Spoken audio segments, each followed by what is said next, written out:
We've shown you the pathological lying, but I want to go back now to the more serious charge, and that is betrayal. Last night, we put up some questions up on the chalkboard. Why were the prior security warnings ignored leading up to the attack? Why was it? Was the president in the Situation Room watching the drone footage in real time? Who was the Situation Room? Who was in there? Who ordered the drone over Benghazi? Was Panetta there? Who told the president that it was all about a video? That's not in any State Department document or email that we've seen so far. Why did the president ignore the information about being a terror attack and instead keep blaming the protest that didn't exist? Why did he mislead Americans when he knew it was a terrorist attack at 6:04 p.m., the day before the Rose Garden? Who made the decision to deny sending in help to help our soldiers and our ambassador? Why is the newly appointed Libya investigator an Islamist sympathizer with ties to CARE and Iran? Couldn't we find anybody else? These are the questions we asked last night. But now let me give you the latest from Libya. The latest on Libya, the father of one of the slain Navy SEALs called in to the Lars Larson radio show. This is incredibly powerful. I want to play this for you later, but here's a clip. We were in a room, a building, a little ways away from the hangar where the speech was given. And for about a half hour, the president was there, the vice president was there, Hillary was there, Colin Powell was there.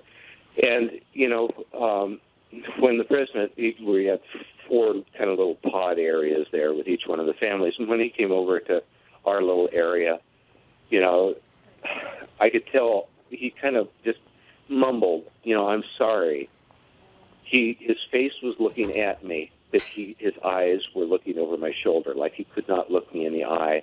And it was not a sincere, I'm really sorry, you know, that your son died, but it was a totally insincere, more of a whining type, I'm sorry. He goes on to talk about what Hillary Clinton said to him that will shock you.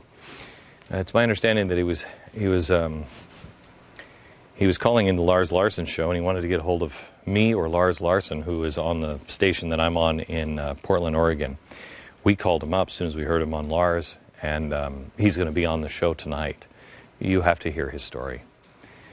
Now, the White House has declined comment on the president's timeline that day. They won't tell us where he was during the attack.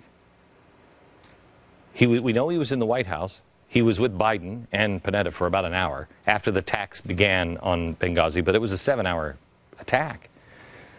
The Pentagon began moving military assets. This is new news. According to Fox News, 8 from Special Operations were sent from Tripoli. The fast team of Marines from Spain were sent to guard the embassy in Tripoli. Special Operations Force was moved from Central Europe to an Air Force base in southern Italy. That's 480 miles from Benghazi. F-16 Apache helicopters, they were there, but they remained parked and unused on the Air Force base in northern Italy. 2 Navy destroyers that were in the Mediterranean, they were moved to the coast of Libya that day, the day of the attack. But then we never used them at all. We had plenty of force, you see. But someone made the call not to use the force, not to use these assets. They instead stood in a room and just watch it all play on video, live. These are the 5 points. We're going to hit these a lot. These are the 5 points on Libya that you have to know. And really, I think only number 2 is in question now. Here it is. The administration is running guns to aid our enemy, Al-Qaeda, the Muslim Brotherhood, and other radical Islamic groups to foment revolutionary democracy. That is what's happening. Number 2 is my theory. Ambassador Stevens was the point man for that exchange. Number 3, they had forewarning. It came under attack by terrorists, and the government knew. They watched it all happen in real time. They stopped the military from intervening. Number 4, they are now covering up, and they have done so by validating the radical Islamic excuse of Islamophobia in an attempt for sympathy and leniency on their murderous attacks. Pentagon, CIA, and the administration is all involved. State Department as well. And the most disturbing one, and this is why the election matters, it still continues today. This administration is on the wrong side. We've shown you this week how the CIA is using the Muslim Brotherhood as a middleman to funnel weapons into Syria. Shockingly, those weapons are falling into the hands of American-hating terrorists that will eventually kill our troops.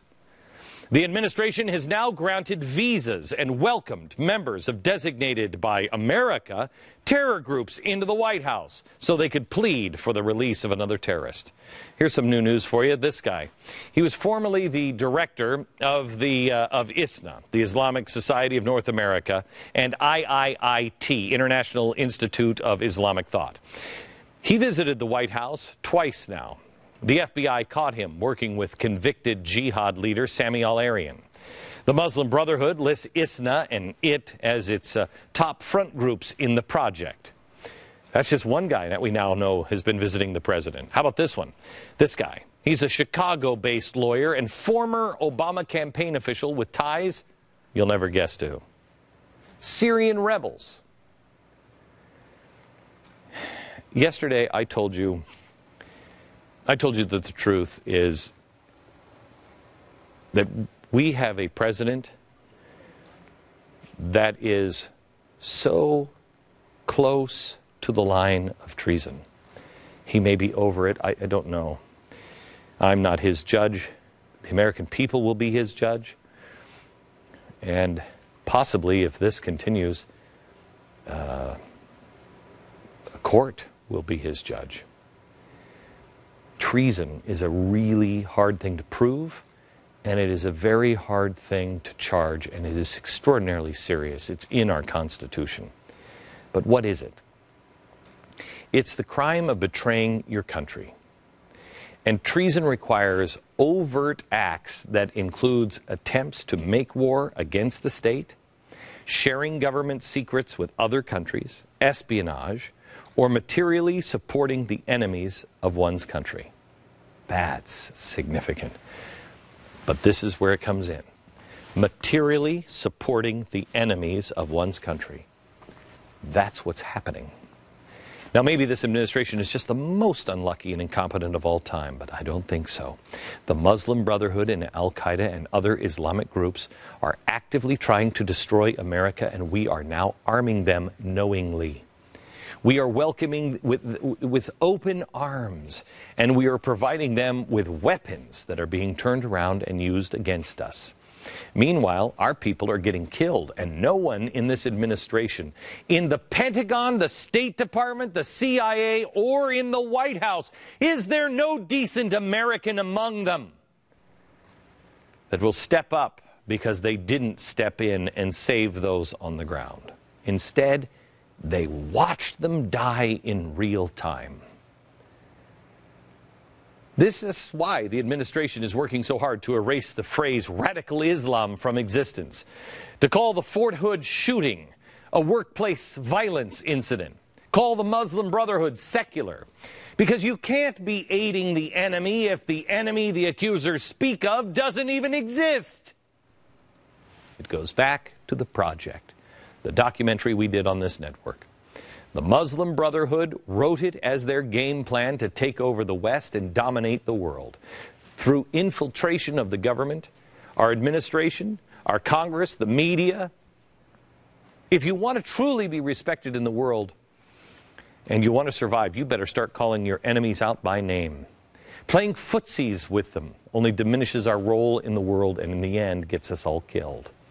How can we possibly have any expectation of moral high ground when we're giving aid and comfort to the world's biggest and America's biggest threat? People on both sides of the aisle have been blind, stupid, or suicidal, or possibly treasonous. Both sides, Republicans and Democrats. Let the chips fall where they may.